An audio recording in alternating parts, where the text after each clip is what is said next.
Walo ka mga kongrista milagda og manifesto nga nagsuporta sa palisiya sa lalawigan Subo nga naumol pinagi sa usa ka provincial ordinance sa pagdawat sa mga returning overseas Filipino ug overseas Filipino workers.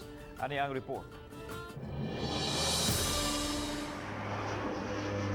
Sa pagbalik na sa international incoming flight sa Mactan Airport, may patigbabaw ang executive order ni Governor Juan Garcia nga gipasubay sa provincial ordinance Kini ang pagpaswab test dayon sa mga maabot sa airport nga mga ROF ug OFW ug magpaabot sa hotel sulod sa 24 ngadto sa 48 oras ug kung magnegatibo ang resulta mamahimong makapauli kini aron ipadayon ang home isolation ug inig kapito ka adlaw usba na usab ang swab.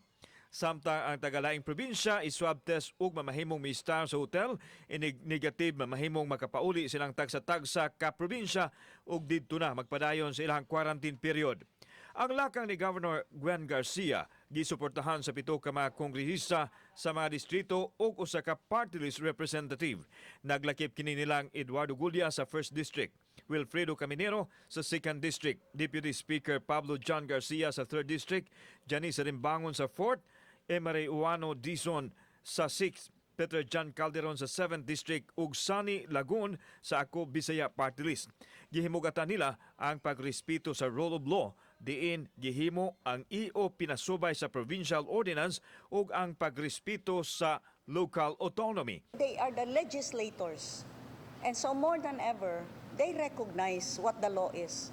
Suma ni Garcia nga ang palisiya nga gipatuman sa lalawigan gipasubay sa pagtuon sa kaso sa COVID ug sa kahimtang sa mga tao nga mao'y nabuthan sa kalisod gumikan sa istriktong pagpatuman sa mga protokol. Being the elected representatives of their constituents, they have expressed in this manifesto the compassion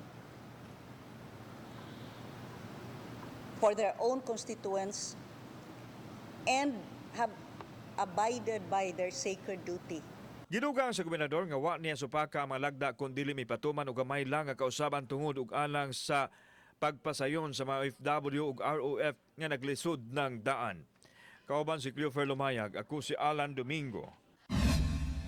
Balitang Bisdak.